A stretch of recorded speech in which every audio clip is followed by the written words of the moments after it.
Imagine you are standing in the royal palace of Alexandria, the greatest city in the ancient world. The year is 48 BC. Outside, the Mediterranean glitters under an Egyptian sun. Inside, a young woman is making a decision that will either save her life or end it. She is 21 years old. She has just been driven out of her own kingdom by her own brother. Her army is camped on the Syrian border, outnumbered and outmaneuvered. And now she has learned that the most powerful man in the world has arrived by ship and anchored in the harbor of her city. She does not send a messenger. She does not write a letter. She rolls herself inside a linen sack, some ancient sources say a carpet, and has herself smuggled past enemy guards, past palace walls, past every obstacle between her and Julius Caesar. That meeting, in a torchlit room in Alexandria, would change the course of Western history. But here is what most people get wrong about Cleopatra. The story they know, the seductress, the femme fatale, the woman who destroyed great men with her beauty, is almost entirely a fiction. It was written by her enemies, amplified by Roman propaganda, and then handed down through 2,000 years of poetry, painting, and Hollywood films, until the myth swallowed the woman completely. The real Cleopatra was something far more interesting than a seductress. She was a politician of extraordinary skill, a linguist who could speak 9 languages at a time when most rulers never bothered to learn the languages of the people they governed, a strategist who kept a dying dynasty alive through sheer intelligence and nerve. A ruler who understood economics, religion, and military power, and who used all 3 as instruments of statecraft. She did not destroy great men, she partnered with them as an equal, and in the end, it was the machinery of Roman politics, not any personal failing, that destroyed her. This is the real story of Cleopatra VII, last queen of the Ptolemaic dynasty, last pharaoh of ancient Egypt, and one of the most consequential rulers the ancient world ever produced. To understand who she was, you have to understand the world she was born into. And that world was, by almost any measure, extraordinary. Alexandria in the 1st century BC was the closest thing the ancient world had to a modern global city. It had been founded by Alexander the Great in 331 BC, designed from scratch on a grid plan beside the Mediterranean coast of Egypt. By Cleopatra's time, it had grown into a metropolis of perhaps 500,000 people, Greeks, Egyptians, Jews, Syrians, Persians, traders and scholars from across the known world, all living in the same city, speaking a dozen languages, worshipping dozens of gods. At the center of this city stood 2 institutions that made Alexandria unique.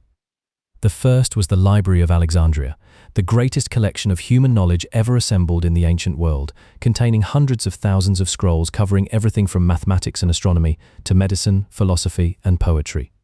The second was the Mausoleum, the Temple of the Muses, which was essentially the world's first research university, where scholars were paid by the state to study, debate, and write.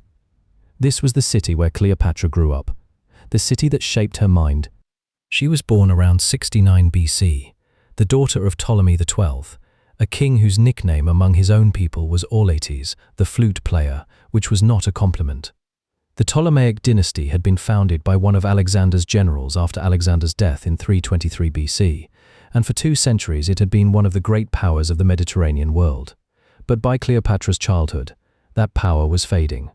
Rome was rising. Egypt was increasingly caught in Rome's gravitational pull, economically dependent on Roman trade, politically vulnerable to Roman interference. Ptolemy XII spent much of his reign trying to secure Roman recognition of his rule, including, according to ancient sources, paying enormous bribes to Roman politicians. He was not a strong king. He was a survivor, and survival required accommodation. Cleopatra watched all of this. She absorbed it, and she drew a different conclusion than her father had. She understood from an early age that Egypt could not simply submit to Rome. The kingdom had too much to offer: grain, gold, the Nile, the trade routes to the east, and submission would only accelerate Rome's appetite. What Egypt needed was not a client relationship with Rome, but a strategic partnership, ideally one in which Egypt held enough leverage to protect its own interests. This was the intellectual framework she brought to every major decision of her reign. She was educated in the tradition of the Mausoleum, which meant she was exposed to the best scholarship of her age. Ancient sources, particularly the biographer Plutarch, writing about a century and a half after her death, describe her as a woman of remarkable intellect who could speak Egyptian, which remarkably none of her Ptolemaic predecessors had ever bothered to learn, conducting all business in Greek as well as Ethiopian, Aramaic, Hebrew, Arabic, Parthian, and several other languages. She studied philosophy, mathematics, and rhetoric. She was also trained in the religious traditions of Egypt, and this mattered enormously. The Ptolemies had always presented themselves as pharaohs to their Egyptian subjects while remaining culturally Greek. Cleopatra went further. She genuinely engaged with Egyptian religion, identified herself with the goddess Isis, and was the first ruler of her dynasty to be fully embraced by the Egyptian priesthood as a legitimate pharaoh in the deepest sense. This was not cynical theatre. It was sophisticated statecraft. The Egyptian priests controlled enormous wealth and commanded the loyalty of millions of people. Having their genuine support was a strategic asset of the First Order. When Ptolemy XII died in 51 BC, Cleopatra was 18 years old. She inherited the throne jointly with her younger brother, Ptolemy XIII, who was about 10. This joint rule was standard practice in the Ptolemaic dynasty, and it typically meant that the older sibling held real power while the younger served as a ceremonial co-ruler. But Ptolemy XIII had advisors, powerful men named Pothinus, Achilles, and Theodotos, who had their own ambitions and who saw the young king as a vehicle for their own influence. Within 3 years, they had forced Cleopatra out of Egypt entirely. This is the moment we began with. The year is 48 BC. Cleopatra is 21, exiled on the Syrian border, commanding a small army that cannot match the forces her brother controls. And Julius Caesar has just arrived in Alexandria. Caesar was 52 years old. He had spent the previous decade conquering Gaul, fighting a civil war against his rival Pompey, and transforming the Roman Republic in ways that would ultimately lead to its collapse. He had just pursued Pompey to Egypt, only to find that Ptolemy XIII's advisors had already had Pompey killed, a decision they thought would please Caesar, but which in fact horrified him, partly from genuine sentiment and partly because it robbed him of the political capital that capturing Pompey alive would have provided.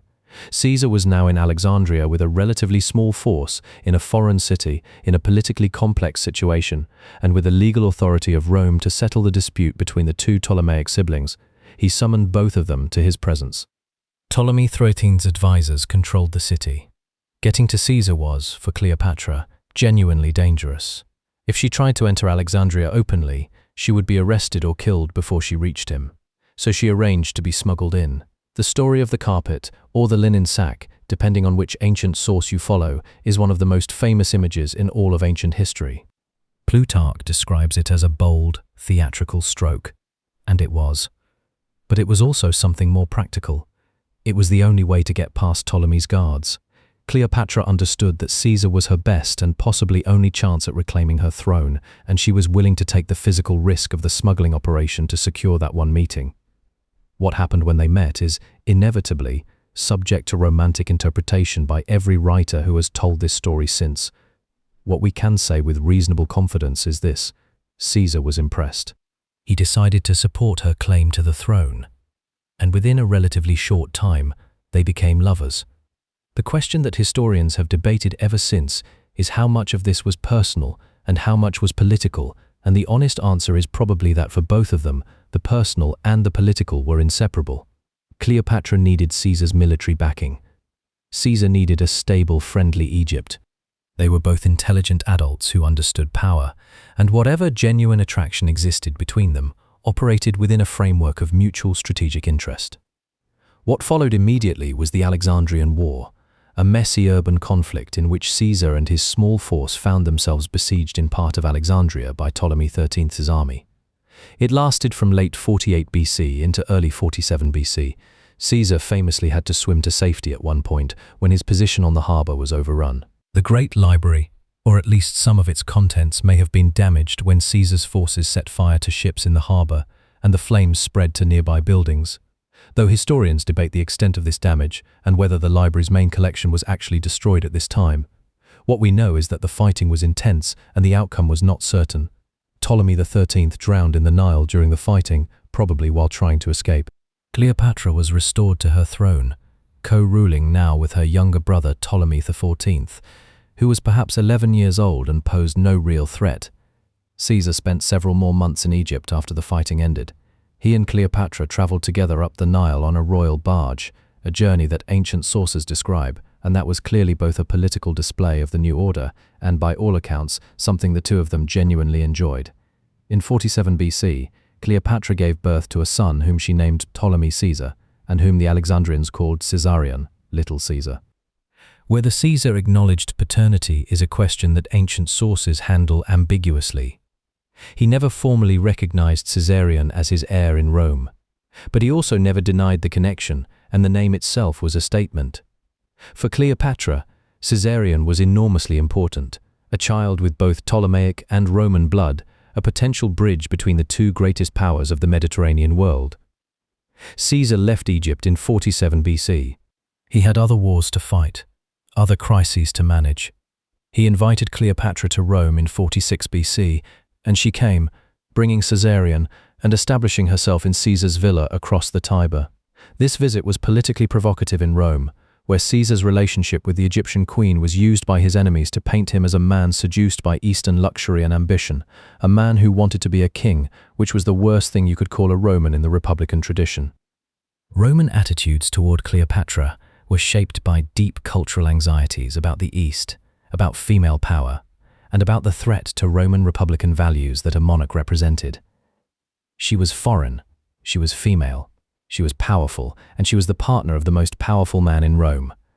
That combination was intolerable to certain Roman political factions, and the propaganda they generated about her, the seductress, the witch, the destroyer of Roman virtue, was political weaponry as much as it was personal attack. On the Ides of March, 44 BC, Julius Caesar was assassinated in the theatre of Pompeii. He was stabbed 23 times by a group of senators who called themselves liberators and who believed they were saving the Roman Republic. Cleopatra was in Rome when it happened. She was 35 years old. No, she was 25 years old, and she was suddenly in an extremely dangerous position. Her protector was gone. The political situation in Rome was violently unstable. She left for Egypt as quickly as she could. What followed for Rome was the period we call the Wars of the Second Triumvirate, a brutal series of civil conflicts between Caesar's assassins and his heirs. On one side stood Brutus and Cassius, the leaders of the assassination. On the other stood Mark Antony, Caesar's most loyal general, and Octavian, Caesar's 18-year-old adopted son and legal heir. For Cleopatra, watching from Alexandria, this was an existential crisis disguised as someone else's civil war. Whoever won in Rome would determine Egypt's fate. She needed to be on the right side. She was cautious at first, sending aid to Antony and Octavian's forces, but hedging her bets in ways that later gave Antony grounds to summon her to account. In 42 BC, Antony and Octavian defeated Brutus and Cassius at the Battle of Philippi. The liberators were dead. The Roman world was now divided between the two victors, with Antony taking the eastern half, which meant he was Cleopatra's immediate neighbor and the dominant power in her part of the world.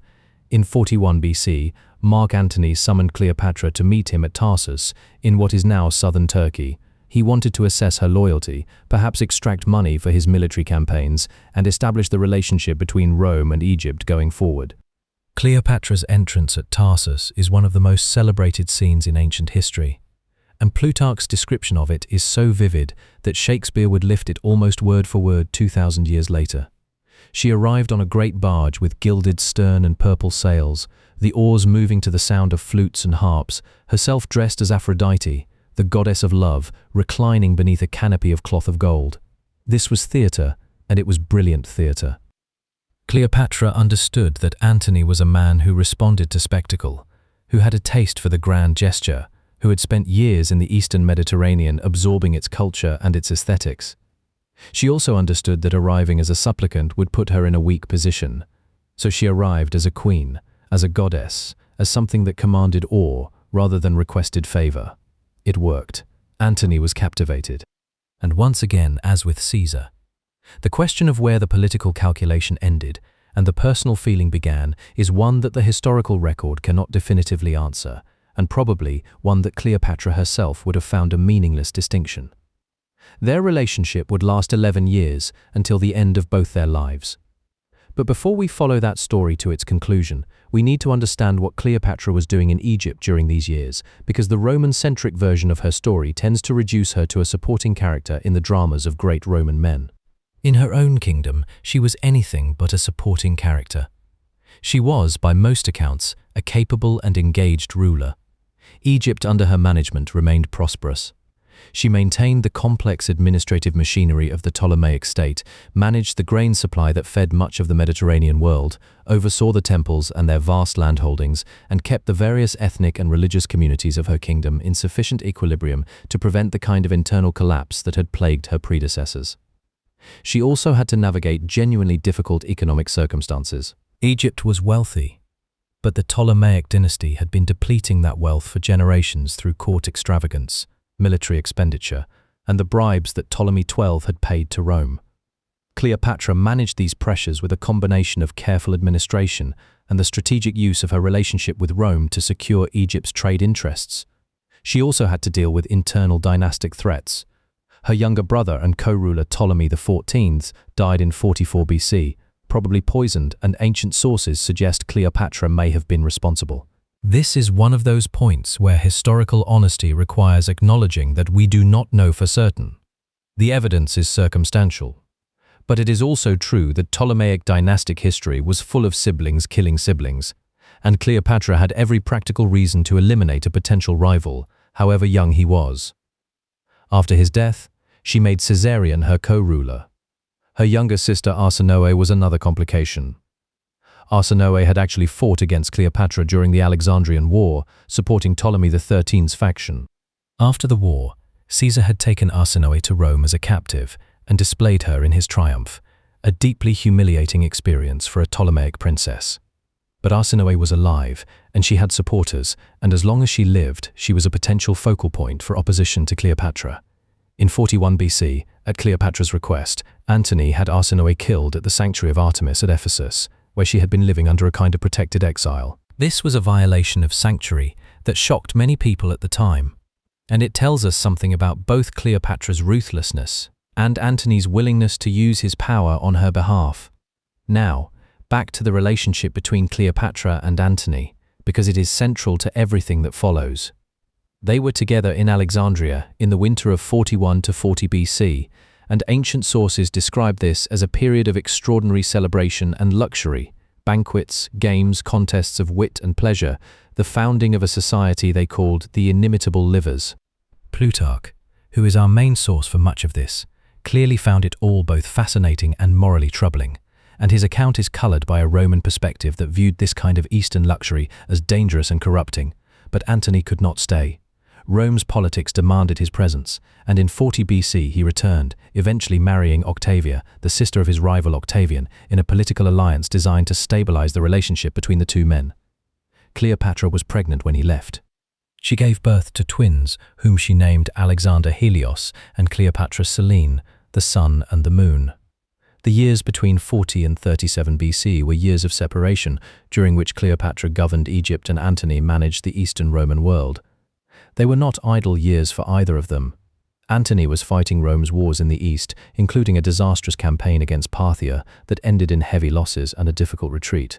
Cleopatra sent him supplies during this campaign, which mattered practically and also sent a political signal about where her loyalties lay. In 37 BC, Antony returned to the east and summoned Cleopatra to meet him at Antioch.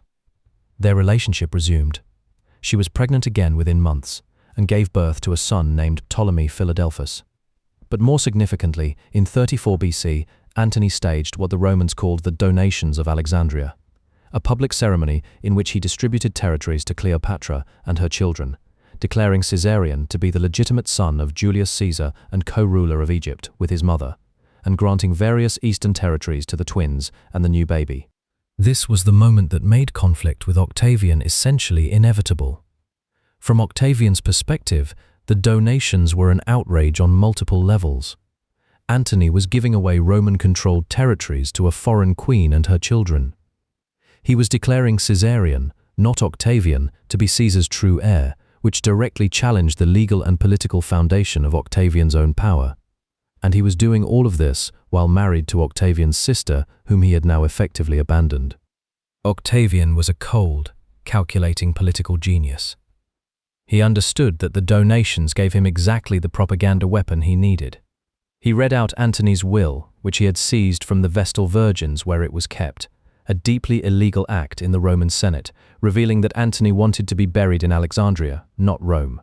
He framed the coming conflict not as a Roman civil war, which would have been politically difficult to sell, but as a war against a foreign queen who had bewitched a Roman general and was threatening to make Rome subservient to Egypt. He declared war on Cleopatra. Not on Antony, on Cleopatra. This framing was brilliant, and it was devastating. It allowed Octavian to present himself as the defender of Roman values against Eastern corruption. It allowed him to fight Antony without technically fighting a fellow Roman. And it cemented the image of Cleopatra as the dangerous foreign seductress that would define how the ancient world remembered her for centuries. The war came to its decisive moment at the Battle of Actium, on the western coast of Greece, in September of 31 BC. The details of Actium are debated by historians, but the broad outline is clear. Antony and Cleopatra had assembled a large fleet and army. Octavian's Admiral Agrippa had been conducting a brilliant naval campaign that had cut off Antony's supply lines and isolated his forces. Antony's army was suffering from disease and desertion. The position was deteriorating. At some point during the naval battle of Actium, Cleopatra's squadron broke off and sailed south toward Egypt. Antony followed her. The rest of his fleet, deprived of leadership, either fought on and was defeated or surrendered. His land army, abandoned, eventually surrendered as well. Why did Cleopatra break off? Why did Antony follow? These questions have generated debate for 2,000 years. The traditional Roman interpretation, preserved in ancient sources that were largely hostile to Cleopatra, is that she panicked and fled, and that Antony abandoned his men for love of her. Some modern historians have argued that the breakout was actually a planned strategic withdrawal, that Cleopatra's ships were carrying the treasury, and that the plan was to retreat to Egypt and continue the war from there. We cannot know for certain which interpretation is correct. What we can say is that the outcome was catastrophic. Octavian now had effective control of the entire Roman world. Antony and Cleopatra retreated to Alexandria with dwindling resources and dwindling hope. The end came in the summer of 30 BC. Octavian's forces invaded Egypt. Antony's remaining troops defected or surrendered. Antony, receiving a false report that Cleopatra was dead. The ancient sources say she sent this report herself, though why she would do so at this moment is unclear and debated, fell on his sword. He did not die immediately. He lingered long enough to be carried to Cleopatra and to die in her arms. Cleopatra was now a prisoner of Octavian. She was 39 years old. What happened in the weeks between Antony's death and her own is one of the most analyzed episodes in ancient history. Octavian met with her.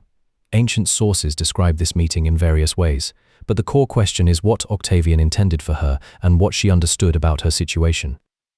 The traditional view is that Octavian planned to take her to Rome and display her in his triumph, the same humiliation that had been inflicted on her sister Arsinoe, and that Cleopatra chose death rather than submit to this.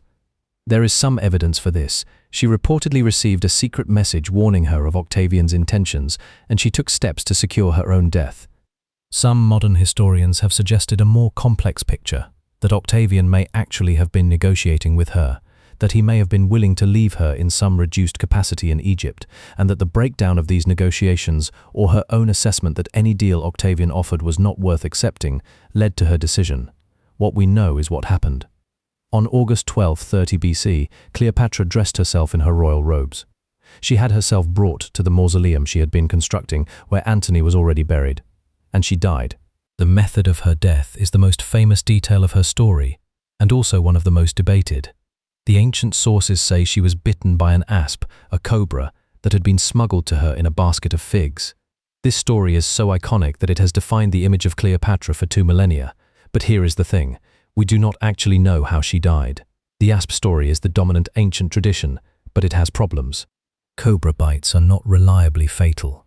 They are painful, and they do not produce the peaceful death that ancient sources describe. Some ancient writers mention the possibility of poison applied to a hairpin or hidden in her arm. Modern scholars have proposed various alternatives.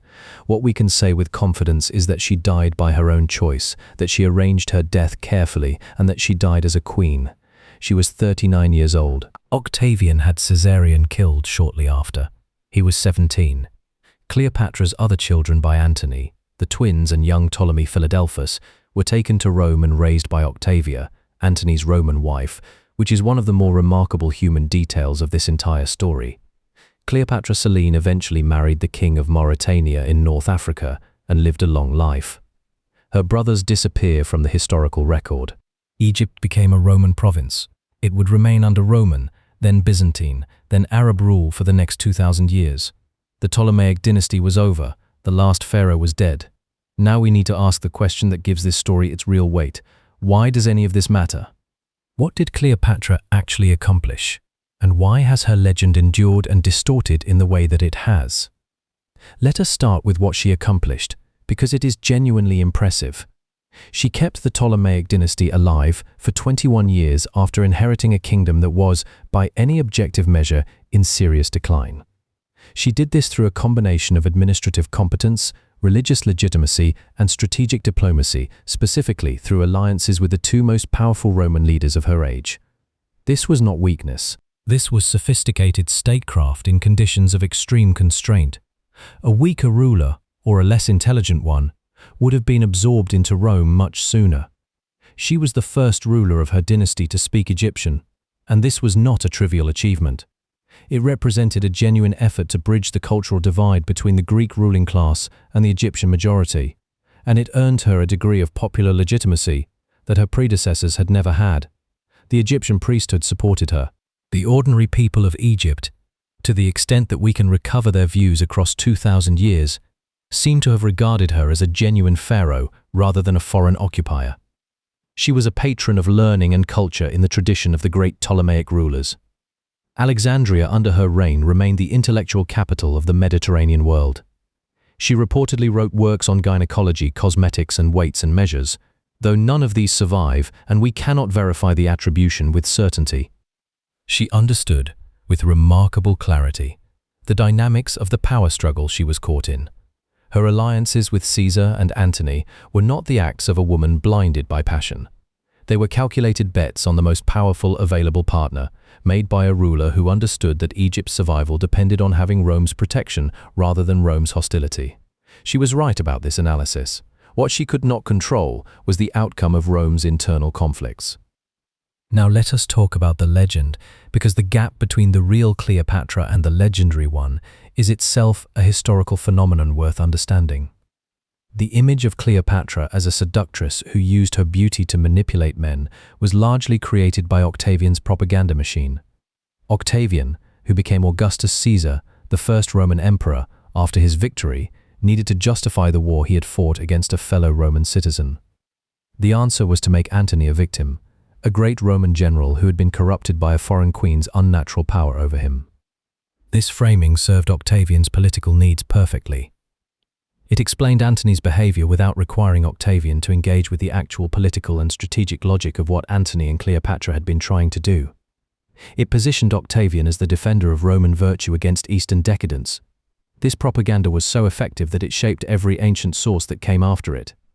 The Roman poets Horace and Virgil wrote about Cleopatra as a monster and a whore. The historian Cassius Dio, writing centuries later, described her in terms drawn directly from the Augustan propaganda tradition. Even Plutarch, who is our most detailed source and who was generally more sympathetic to her, frames his account through a lens of Roman moral anxiety about female power and Eastern luxury. Here is one of the genuinely remarkable facts about Cleopatra's historical legacy. We have no contemporary Egyptian sources that describe her in negative terms. The Egyptian inscriptions and temple reliefs that survive from her reign depict her as a legitimate pharaoh, a devotee of Isis, a rightful ruler. The negative image is entirely Roman in origin. The Renaissance and early modern periods inherited the Roman image and amplified it. Shakespeare's Antony and Cleopatra, written around 1606, is a masterpiece of dramatic literature, but its Cleopatra, age cannot wither her, nor custom stale her infinite variety, is a romantic and theatrical creation built on the Roman propaganda tradition. She is magnificent and dangerous, and ultimately responsible for Antony's ruin, which is exactly what Octavian wanted people to think. The 19th century added another layer. European painters depicted her in scenes of Oriental luxury that said more about European anxieties about the East than about anything historically accurate. The Orientalist tradition in art used Cleopatra as a vehicle for fantasies and fears about the non-European world. And then Hollywood took all of these layers, the Roman propaganda, the Shakespearean romance, the Orientalist fantasy, and compressed them into the image that most people carry today. Elizabeth Taylor in elaborate eye makeup, reclining on golden furniture, using her beauty as her primary weapon. The real Cleopatra was not primarily a beauty. Ancient sources actually vary considerably on her physical appearance. Plutarch explicitly says that her charm lay not in her looks, but in her conversation, her intelligence, and her presence. He describes her voice as an instrument of extraordinary power. Cassius Dio describes her as beautiful, but Dio's account is generally less reliable and more prone to dramatic embellishment. The coins that survive from her reign, which are among the most direct physical evidence we have of her actual appearance, show a woman with a strong nose and a forceful expression, not a conventional beauty by any standard.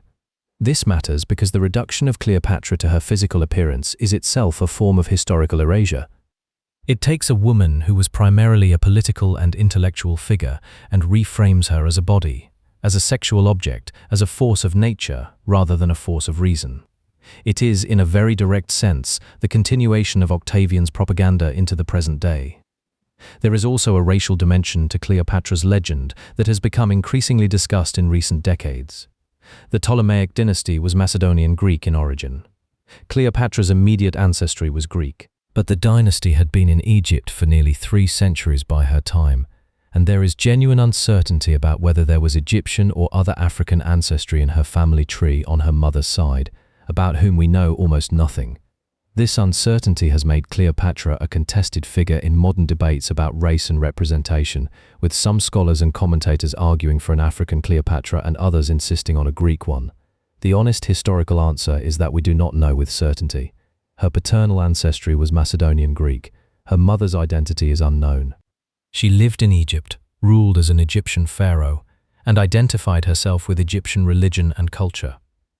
The racial categories that modern debates apply to her are, in any case, anachronistic. The ancient world did not organize identity around race in the way that modern Western societies have done.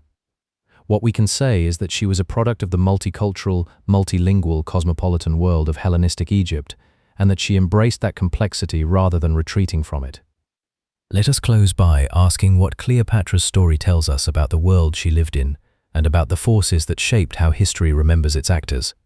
She lived at one of the genuine hinge points of Western history, the moment when the Roman Republic collapsed and became an empire, when the Hellenistic world that had dominated the Eastern Mediterranean for 3 centuries was absorbed into Rome's political order, when the ancient Near Eastern civilizations that had existed for millennia were finally incorporated into a new Mediterranean-wide political system.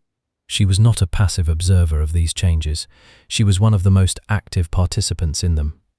She shaped the decisions of Caesar and Antony in ways that had real consequences for the trajectory of Roman politics. Her relationship with Caesar may have influenced his thinking about monarchy and divine kingship in ways that contributed to the tensions that led to his assassination. Her alliance with Antony was one of the central elements of the conflict that produced the Roman Empire. And yet the history books, for most of the past 2,000 years, have treated her as a backdrop, as the exotic setting against which Roman men played out their dramas. This is not an accident. It is the result of a deliberate propaganda effort that succeeded beyond its creator's wildest expectations. The 3 things about Cleopatra that most deserve to be remembered, and that the legend consistently obscures, are these. First, she was the last independent ruler of an ancient civilization that traced its origins back more than 3,000 years. When she died, the pharaonic tradition died with her. Egypt would not have an indigenous ruler again for nearly 2,000 years.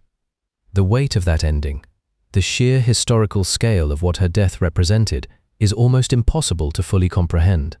She was not just a queen, she was the final chapter of one of the longest-running stories in human history. Second, she came closer than any other ruler of her time to creating a genuine counterweight to Roman power in the Eastern Mediterranean.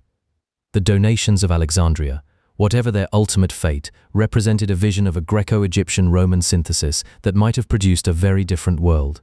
Had Actium gone differently, and it was not a foregone conclusion, the political geography of the ancient world might have been fundamentally altered. We would be living in the downstream consequences of a different history. Third, and perhaps most importantly, she demonstrated something that the Roman propaganda tradition was specifically designed to deny, that a woman could exercise sovereign political power with the same skill, intelligence, and strategic vision as any man. The propaganda had to make her a seductress rather than a strategist, because acknowledging what she actually was would have been too threatening to the political order that Octavian was building. The Roman Empire, like the Republic before it, was built on the legal and social subordination of women. A Cleopatra, who was primarily a brilliant ruler, was a more dangerous figure than a Cleopatra, who was primarily a dangerous beauty. The lie was more convenient, and so the lie endured.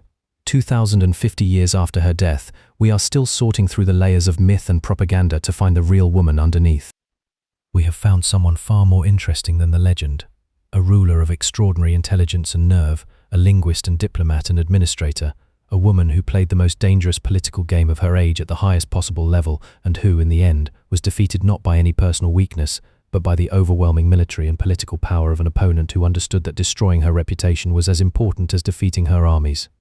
Octavian won the war, but Cleopatra in a sense won the longer argument. Her name is remembered when the names of most Roman senators and generals have been forgotten.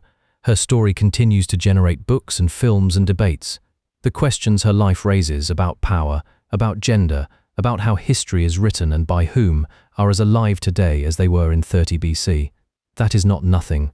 For the last queen of Egypt, for the last pharaoh of a 3,000-year civilization, for a woman whose enemies worked very hard to make sure she would be remembered only as a cautionary tale about the dangers of female ambition, it is, perhaps, a kind of victory. She deserved better from history. She is finally slowly getting it. If this story made you think differently about Cleopatra, or about how history gets written and rewritten, I would genuinely love to hear your thoughts in the comments below. What surprised you most? What did you already know? And what caught you off guard?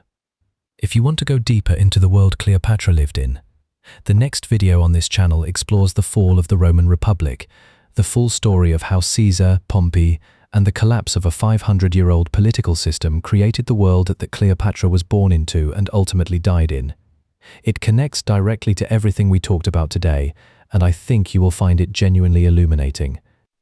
And if you are new here, and this is the kind of history you have been looking for, history that takes the real people seriously, that follows the evidence, that tries to understand the past on its own terms rather than flattening it into myth, then subscribe. There is a great deal more where this came from. Thank you for watching. The past is stranger and richer than the legend. That is why it is worth knowing. But let us not leave Cleopatra's story simply as a corrective to Roman propaganda. Let us go further, because there are dimensions of her reign and her world that even sympathetic modern accounts tend to underplay. Consider the economic reality of what she managed. Egypt in the 1st century BC was not merely wealthy in the way that wealthy states are wealthy. It was the breadbasket of the entire Mediterranean world. The Nile Valley produced grain on a scale that no other region could match, and that grain fed Rome, fed Greece, fed the cities of the Levant. Whoever controlled Egypt controlled, in a very real sense, the food supply of the ancient world. This was not a metaphor. It was a geopolitical fact of the first order, and Cleopatra understood it with complete clarity. She used this leverage deliberately. The grain supply was a diplomatic instrument as much as an economic one. When she sent supplies to Antony during his Parthian campaign, she was not simply being a generous ally. She was demonstrating that Egypt's resources were at Rome's disposal through her, and only through her. She was making herself indispensable. This is the kind of strategic thinking that gets called genius when men do it, and manipulation when women do it, and the double standard is worth naming explicitly. She also managed the Nile's agricultural system with considerable sophistication. The annual flood of the Nile, which deposited the rich silt that made Egyptian agriculture possible, was not entirely predictable in its timing or its extent. Too little flooding meant poor harvests and potential famine. Too much flooding could destroy crops and infrastructure. Managing the irrigation systems, the granaries, the distribution networks that moved food from the agricultural hinterland to the cities, all of this required a functioning bureaucracy and a ruler who paid attention to the details of administration. The evidence suggests that Cleopatra did. There is also the matter of her religious role, which deserves more attention than it typically receives. When Cleopatra identified herself with Isis, she was not making a simple political calculation. She was inserting herself into one of the most powerful religious traditions in the ancient world. Isis was not merely an Egyptian goddess.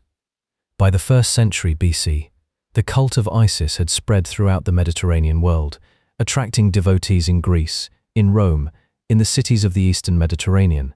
She was a goddess of magic and wisdom, of motherhood and sovereignty, of death and resurrection. She was one of the most widely worshipped deities of the ancient world.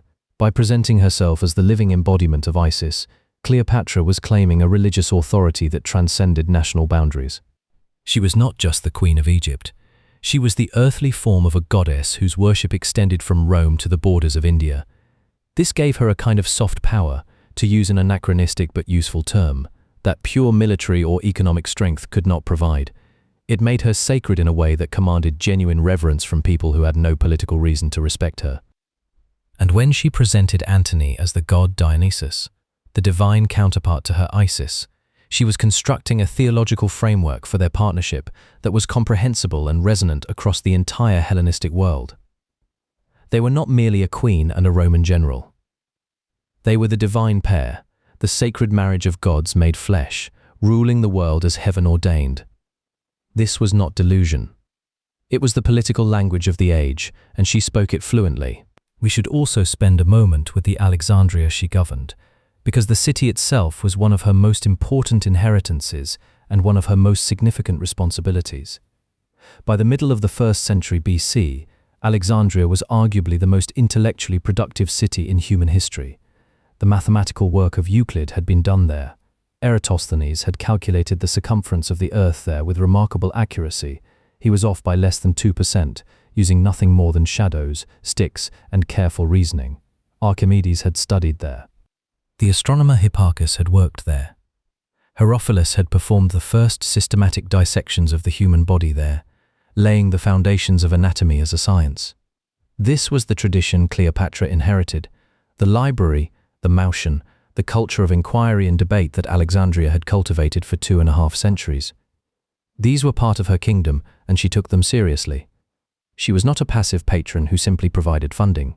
She was, by all ancient accounts, a genuine participant in intellectual life, a woman who could hold her own in philosophical debate and who regarded the life of the mind as a serious pursuit rather than a social ornament.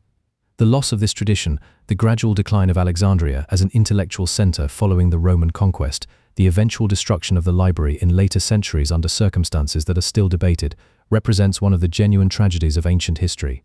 We cannot know what was lost. We can only note that the intellectual momentum of the ancient world slowed considerably after the Hellenistic age ended, and that the ending of the Hellenistic age and the death of its last great royal patron were not unconnected events. One final dimension of Cleopatra's story that deserves recognition is what her death meant for the people she governed. When Octavian took Egypt as a Roman province in 30 BC, he made a decision that was almost without precedent in Roman administrative history. He refused to allow any senator to visit Egypt without his personal permission.